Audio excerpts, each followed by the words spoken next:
What's up, everybody? This is Ripples in Wales, back for another video. Hope you're all well, doing well, and having a great day wherever you are in the world, whatever you're doing. It's Monday here. Today it's back to work day, or back to hustle day. Yesterday was awesome. Got out for a nice 8-mile run. You can see in the picture here, we got up doing over some hills. Did around 8 miles with a mate, 2 hours 20. Pushing hard at the minute, moving towards the marathon target distance again in probably 3 to 4 weeks again. We've already been up 16, 17 miles, so we're just tapering back down now and looking to get some fitness gains in the hills.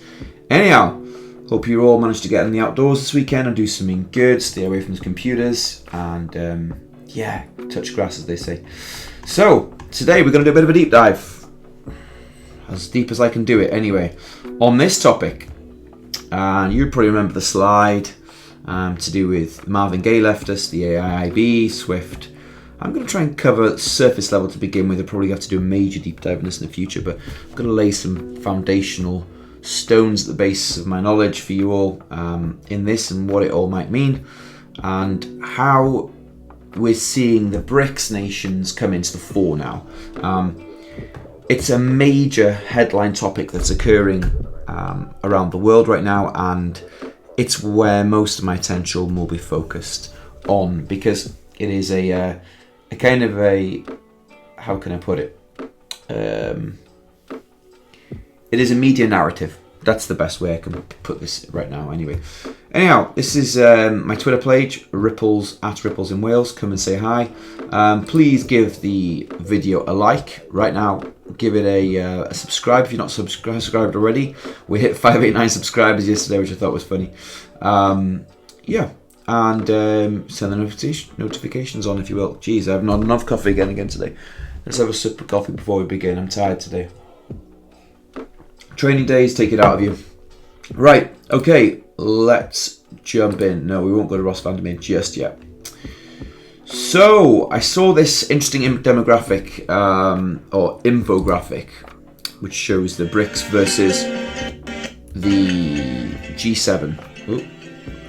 Okay, and what it's showing is from 1992 to projected 2028, the rise of the BRICS nations in terms of their GDP at purchasing power parity as a percentage of the world. So they're about to cross the G7, which shows an importance. Okay, we're reaching a crossing point, and their economies are growing massively. Their populace is growing massively, and the G7's economies, or Western economies, have crossed since 2020. And now you see the forecast of the G7 countries, as their developed countries begin to pivot and fall. The BRICS nations' GDP is set to increase dramatically over the forthcoming years. This forms the basis of what we're going to talk about today. The G7 is a how can we put it, a consortium of countries. Do I have it? The G7 actually pinned down in here? I don't, do I? Let's just do a little G7 explained. Let's just do a quick one for you, because I know what the G20 are. Okay, there we go. An informal grouping of 7 of the world's advanced economies, including Canada, France, Germany, Italy, Japan, and United Kingdom, and the United States, as well as the European Union. Well, the European Union forms, a base of 20-odd countries as well. So the G7 and its economies are in decline in comparison to the BRICS nations. All right, okay. And the BRICS has been in the news recently. I'm sure you've seen every article and well, that's a shame. Now let's theory. I was having a look at that earlier on. That can go, actually. We don't need that right today. We're going to do another video on that later on. BRICS challenge to the established economic order is no joke. Is one of these, Not only are more countries keen to join the BRICS bloc, it's a push to reform the global economic and financial system is gathering pace, and economic heft of economies involved means they cannot be dismissed lightly. These are news articles I've just pulled up brightly, recent all terms of BRICS news articles that I can see in the wild. BRICS 2023 summit to challenge Western dominance, US dollar, says South Center chief. And what I've noticed actually is that the articles written by the Western corrupted media outlets are downplaying this, deliberately so. But if you go searching in the wild, you'll find better articles that denote the true order and change of things. Another article, the BRICS Summit 2023 unveiling potential geopolitical paradigm shifts. Okay, I'm not going to go into each one of these articles because we haven't got time. China's AIIB Bank set to become a major player while BRICS Bank lags behind. Who are the BRICS? BRICS is a grouping of the world economies: Brazil, Russia, India, and China. South Africa formed in 2010, and the addition of South Africa to be the preceder to BRICS as an acronym. I've got some personal notes here. Their objectives is for cooperation, development, and influence in the world affairs. The first summit is 2009. They actually were formed, I believe, in 2001 or 2010, I think, or maybe it was coined in 2001. Their plans: they've got a summit in 2023 in South Africa, and they would like to push a gold-backed digital currency, was being referred to as a BRIC as an acronym. That's potentially going to have profound impact on the global payments and create an alternative currency and enhance independence and reduce dependence on the dollar. So, you know, the BRICS nations are growing dramatically. They've had 40 odd countries wanting to sign up for its membership, including Saudi Arabia, Iran, and Argentina. Saudi Arabia are one of the more interesting ones because they are the largest oil producer in the world, I believe, around or that with Russia. And that could collectively will be the straw that breaks the camel's back, beg your pardon. Collectively, BRICS have 50% of the global population and 54% of GDP right now, these BRICS nations. So just to kind of formalise how big the BRICS GDP will be, you've seen that infographic a minute ago, and you can see the rise of these economies. And when they're talking about the BRICS, they're kind of talking about all these economies together, and they're populous, their military power, their gold reserves, their natural resources. Collectively, they have a really big pie. Let's put it like that. Okay, Saudi Arabia. Now, this was a really interesting point to do with Jim Rickards, who just mentioned me. I'm going to play this. You've heard this from me again. I'm going to play it again for you, just so you understand the gravitas of this. Okay, so what happens when you let Saudi Arabia into the BRICS, given the other members? You have 2 of the 3 largest oil producers in the world, Russia and Saudi Arabia. You have 2 of the 3 largest nuclear arsenals in the world, Russia and China. You have, throwing India in, and some others, you have about 50% of global population, 54% of global GDP using purchasing power parity. Well, this is not the old third world. These are not basket cases. These are many of the biggest economies in the world that collectively have enormous power, natural resources, gold reserves, landmass, population, military, and again, I could go down the list, but this is a bloc that is as powerful in its own way by a lot of these metrics as the collective West, which I would call, US, Canada, Western Europe, Japan, Australia, New Zealand, and a few others. Right, super important. So we mentioned Saudi Arabia being really important, pivotal in this. What was the dollar priced in previously? The oil. It was priced in dollars. Okay, so Saudi Arabia are the largest oil producer, and it was priced in dollars. Now we're seeing Saudi Arabia want to join BRICS, the BRICS nations. Okay, its membership is now in kind of, I don't know, is in passing, shall we say? Okay, so we've got the largest oil producer in the world that was currently valuing its oil production in dollars shifting to the BRICS nations. Okay, the reason that the dollar had supremacy as a hegemonic currency or a reservable currency in the practice was synthetic via the dollar. Okay, and that change of synthesis from the pricing of oil in dollars into pricing in other units will be a major catalyst in the change in reserve world currency status. Okay, this is huge. Oil was the big thing. Now, so the BRICS, we know who they are now. We know where they are. We know that the the idea of the BRICS nations is to kind of just separate themselves from the West and the control mechanisms that had formerly held from the West. What were those control mechanisms that were held from the West? We're going to bring up these two pictures here. The stickmen. Do you remember these guys here? All right, okay.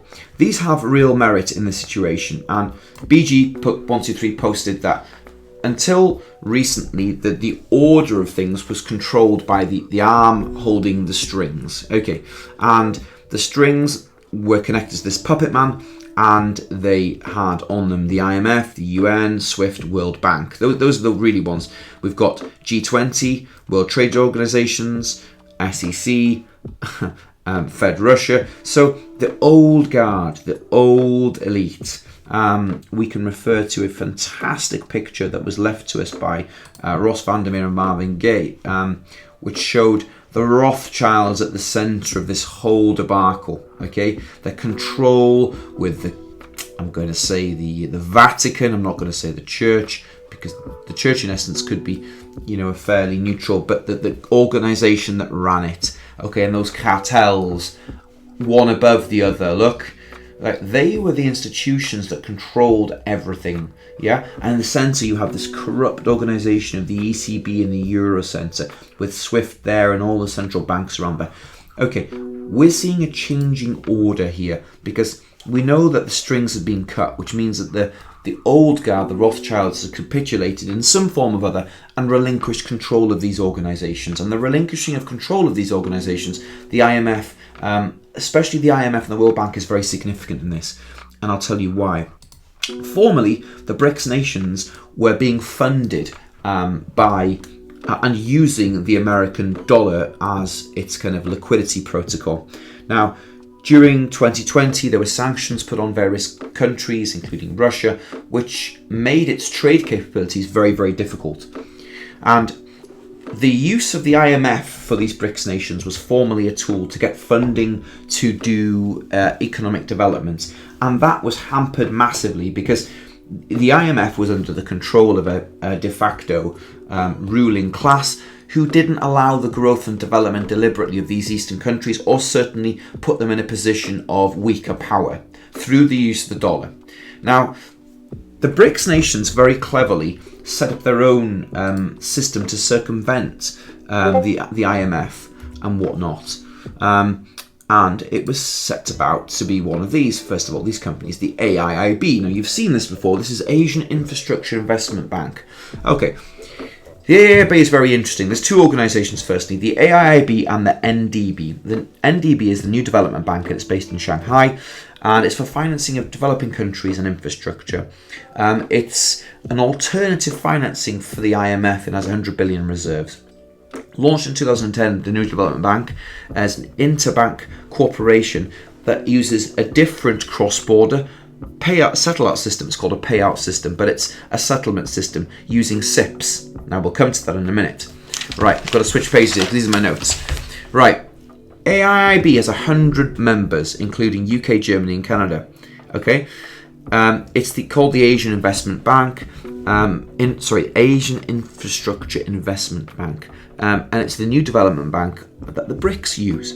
Okay, so formerly the BRICS nations were using the IMF. Okay, and now they have their own two kind of massive funding banks that will help bootstrap these growing nations and countries and blocks to develop in the way that they want to. Now, this is really important. So we've talked that the BRICS nations have now their banking systems that will replace the World Bank, as we've seen on this picture here. Do you remember the World Bank? World Bank, SWIFT, UN, and IMF. They were the funding bodies using the dollar hegemony as a way of I can't even pronounce that word, can I? As a way of financing these other countries in the developing world. Now, they've circumvented that. They've got their own system in place. So if you add the AIIB and the National Development Banks together, you have enormous membership, connections, and funding. That's the first thing. So all of the BRICS nations were the founding members of the AIIB. right? So the AIIB, I've got in my notes here, basically, and the NDB are the replacement of the IMF and the World Bank, which equals de-dollarization. Okay, it's the funding protocol. They've removed their need for funding from the Western elites. Okay, this is huge. Okay, so the BRICS don't need to go to the West anymore. They've got their own funding partners, backed by China and backed by the largest economies in the world. The BRICS have got 69 nations growing, and they now have got their own funding model. Now, why have they got their own funding model? Well, funny you should ask. That's the Asian So the Belt and Road Initiative. Where have we heard this before? We've heard it through Ross Vandermeer. Should we play a little clip? A political game, shall we? AIIB is ready to fully embrace and launch their new reformed digital finance system, with help of HSBC. AIIB's new system is ready to implement it in governments, those who participate in China's Belt and Road Initiative, and European Union. It will be connected indirectly to World Bank, IMF, and United Nations. And you'll know how. Gold and energy standard economy. Pause there.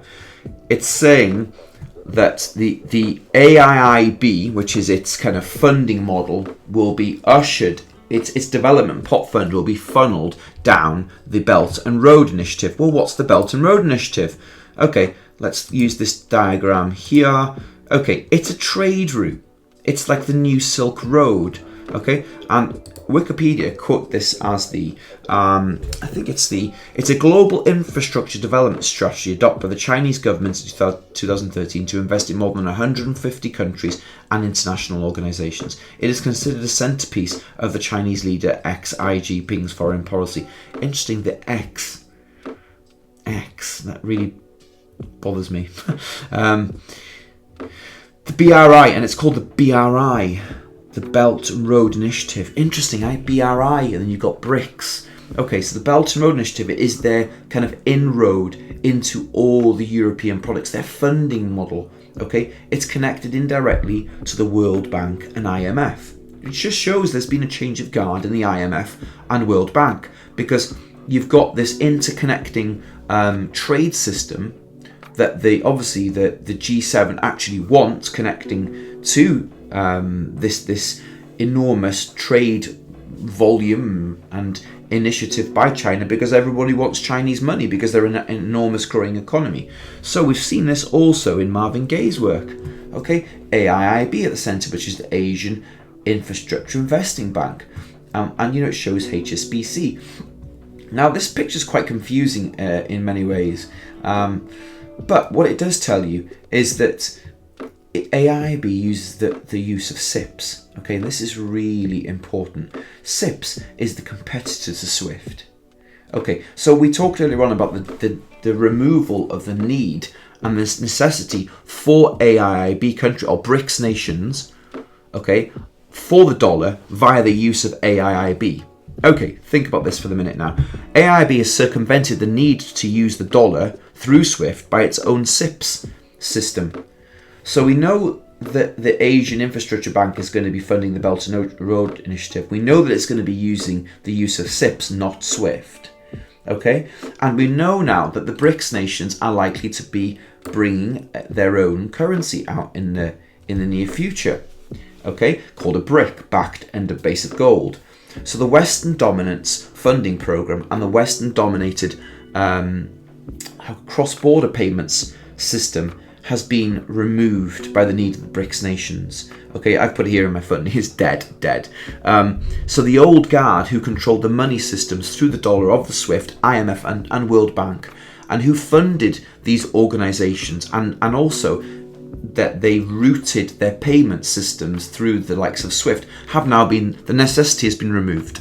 Huge, because we know that economy is growing. And this is where it gets interesting and confusing all at the same time.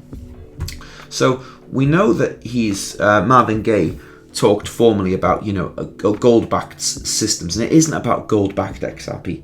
It'll be gold-backed CDBCs for countries and gold-backed BRICS nations. I think in the future, it says also here, by the way, the dollar system, it doesn't say the dollar's now gone, the dollar system is gone. The big difference here, the countries still want the dollar, and they want the dollar to exist as a liquidity protocol, but they do not want their country currencies pegged to it. Okay, by removing the currency pegs, their kind of national currencies away from being pegged to the dollar and pegging it to gold, they don't really care what the dollar does. They can just use it for its liquidity purposes. Right, bit of a deep dive this, isn't it? So that's the Belt and Road Initiative. So we know that they're connected to European Union, World Bank and IMF through the likes of HSBC, and so the trade will grow massively. What else have I got here? The AI. So how is AIIB connected to BRICS? All the BRICS, Brazil, Russia, India, China and South Africa economies have been founding members of AIIB. What have we got here? Why did China build its cross-border interbank payment system, and what does it mean? Well, this is CIPS. We go back to Marvin Gaye's image here, the use of CIPS. Okay, well, it's a way of circumventing. Have I got CIPS there? I'm sure I have got a little slide on CIPS, or maybe I haven't. Anyway, I can just basically... in 2015, China launched its cross-border interbank payment system, CIPS, to be clear and settle transactions in renminbi and facilitate the use of the currency in international business. Okay, the financial statements session will explore the role of significant CIPS and its potential to compete with globally integrated financial infrastructure such as SWIFT, okay, and erode the worldwide primacy of the US dollar. So you can see what they're doing here. Super clever systems. Right. We've been over that in terms of BRICS and BRICS nations. Hold on, what have I got here? Oh yeah. Just going over some of the slides I've got here. BRICS news. So what did Jim Rickards recently say? All right, okay, I'm going to go on to the second. Well, anyway, I'll just try and cover it. Jim Rickards did a fantastic here section, Dawn of Digital Currencies. Maybe we'll just play that, just brief part of it. And that's what they're doing. It's amazing. And I guess, they found a way around all of the infrastructure that we have in place that we have built over, basically centuries. And it looks like they're just going to leapfrog right into the digital age, both between that submarine telecommunications cable, but then also you see this BRICS. Just pause for a minute there. She said they were going to leapfrog, and they've circumvented the entire system. So the BRICS nations, as we talked about, have got their own investment bank systems. They've got their own use of cross-border messaging systems through CIPS. Okay, they've now circumvented the need for the IMF, World Bank, and the use of SWIFT. And their centerpiece to this is creating their own currency to peg international trade on. Okay, so Jim's going to talk about this briefly now, but what he's going to kind of precursor, I'll just kind of cover it before, is the nations are going to create a currency that is not tradable, it's not redeemable, and it's no hassle for them, because they're just going to create a unit of kind of trade and peg it to a unit of gold. So that means you can't cash it in anywhere. All it's used for is non-retail facing trade with banks. So it's not walk around money, it's interbank. And the purchase and settlement between all these countries in the BRICS will be done with this, we'll call it a BRIC currency, and it'll be digital and it'll be on a blockchain. And the announcements of this are likely to come out on the 22nd of August. Okay, it'll be defined by a weight in gold. Okay, huge thing, this. Okay, and so it will not end the use of the dollar. Okay, BRICS actually want the dollar to exist for liquidity purposes, but they don't want to be pegged to the dollar. Okay, so what the hell has this got to do with Ripple? And what the hell has this got to do with XRP? Well, what we can see is from the way I'm looking at this now, you've got the BRICS system developing all their own digital currencies backed or pegged to gold. Difference between backed and pegged to gold. And we're seeing the dollarization system that is SWIFT, the IMF and the World Bank systems that are using the dollar are having to shift focus. Okay, all those institutions that use the dollar, they're still going to exist. The IMF is still going to be here, the ECB is going to be here, World Bank is still going to be here, and so is SWIFT still going to be here. But the reality is, for liquidity purposes, they may not use the dollar anymore, or use less of a reliance on it. They certainly have got to start using a different liquidity protocol to compete. First of all, it'll be on a competitive level, whereby you can see that the ISO charts, and this is an interesting thing I pulled up just the other day, was that, you know, the ISO 2002 standards, the canary in the coal mine here, these are the interbank messaging standards. Okay, interbank, we've heard that word earlier on with all the BRICS nations, how these banks speak to each other. Well, think about the G7, okay, and the G20. The G20 just is the formal countries of the European Union that compete together, but you need an interbank interoperability program within that, and also within the G7. Okay, so you and the kind of Western side of it, now we're stepping away from the BRICS and we're just going to go back to the Western side of it. We need full interoperability between all those nations' banks, the G7s and the G20s. Okay, as well as like a communications protocol between the IMF, the World Bank, and the SWIFT systems. Okay, what standard can you imagine that these guys adopting if they know the global dollar hegemony is dying? Then they're going to look at a different system to base themselves on, a different system to use as a liquidity provision. The infrastructure is all going to stay, but the use of the tokenality might change. The dollar was the previous token. What are they going to use as a liquidity form as the new token though? Okay, and what system are they going to be on? Now, our hedge is that the likelihood is these G20 and G7 countries are scrambling in order to compete with BRICS because their dominance is falling and their old fractured siloed systems are creating their own destruction. So by adopting the XRPL technology, building out CDBCs for every one of these G7 and G20 central banks, and also adopting maybe own stablecoin standards, and then using a neutral token that's a bridge asset to bridge all that, gives them a fighting chance in this. Okay, and maybe, just maybe, at the levels underneath this all, they are all working together. Okay, because the old system and the old guards have been removed. We know that the Rothschilds, but these ISO standards are the canary in the coal mine. I'll come back to that just super briefly now, is that the banks who are formerly using a SWIFT messaging standard, as Bob Way said, have now had to upgrade their systems to a different standard. And this is a messaging standard. Okay, well, we know that Ripple's messaging stacks in RippleNet are now very compatible. Yeah, and with ODL are very compatible with these new standards that have been set. So it makes the uptake of the use of Ripple's technology easier because you forced and mandated the banks to adopt this new standard messaging, and it's been taken away from Swift's messaging standard and given into a new messaging standard, which is the ISO 20022 standard. So you can see two competing systems on the west and the east updating their systems very, very quickly. I was going to say swiftly. So the ISOs play into this hugely, and this is a big jump for you all, I know, kind of going through this. What else have we got? I've got some on, objectives of BRICS. The long and short of this, if we just bring... we've had Bearable Guy talk about BRICS. Okay, May is too much fun. Will Bearable Guy run out of BRICS? Yeah, he uses a K there. We know that in the Christmas scene also the knight is stood in front of the dollar. And, you've got this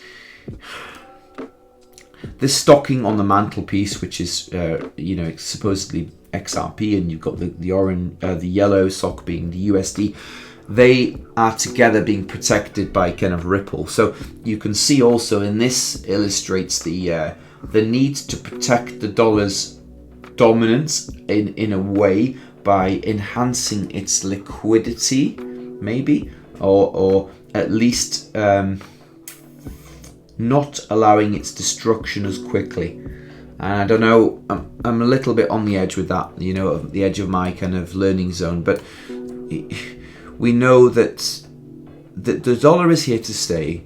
Its use as a reserve status, as liquidity around the planet, may be up for question.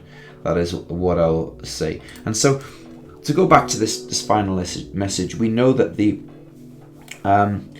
transition away from SWIFT by using CIPS And the centerpiece of this AIIB is the Asian Infrastructure Bank, which is the bank that's going to be funding all of the BRICS nations and the Belt and Road Initiative, which feeds back into European Union, the connections to the World Bank, the IMF, the ECB, through the likes of HSBC. Okay, and you've got gold is back with its new friend, the standard of the new economy. At the top here, Mr. Trump, XI and Putin are ready to push the plan faster and faster it rolls out. The better, the faster and faster it rolls out, the better. Nobody will control the new financial system. The SWIFT system soon will be replaced. It won't be here for long. Before 2020 or by 2020. I don't know if he's referring to 2024 there.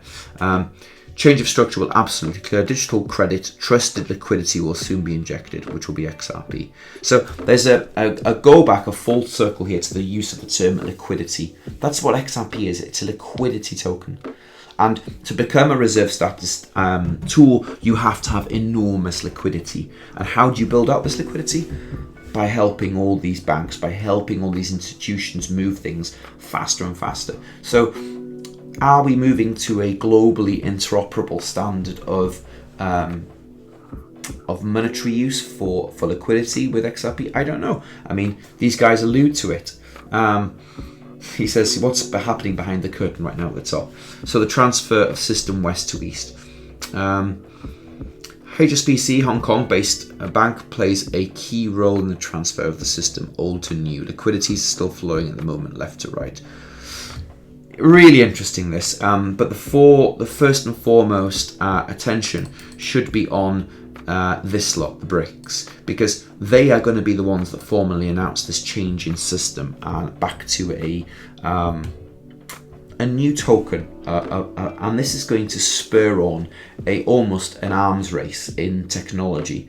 I think at the base level they're probably all working together, but if you assume for now, and I'm going to assume now because I don't know, is that they are working as two separate entities. So you've got the Western system and the Eastern system, and they are vying for maybe control. I'll leave that down to you. Anyhow, that's a first level deep dive into this. I hope that it's served as an eye-opener into the world of Marvin Gaye, Ross Vandermeer, and looking at Jim Rickard's information and what the BRICS nations are putting out into the wild. That's my first stab at this. I'm not going to probably get it all right. It doesn't mean I know everything to do with this, but it's scratching off the surface and trying to unravel what this CIPS, the AIIB, and their connections to the BRICS nations are. That's the interesting thing. The reliance of the dominance of the US dollar. Okay, and we know that everyone's alluded that the US dollar liquidity, the use of the US dollar as a reserve asset is diminishing. Okay, but there's got to be something that replaces that. Nature abhors a vacuum. Anyway, leave it there for now, guys. I hope that's pretty good for you. I hope that kind of serves to illustrate some things that are working out in the wild. And until the next one, be blessed. Take care for now.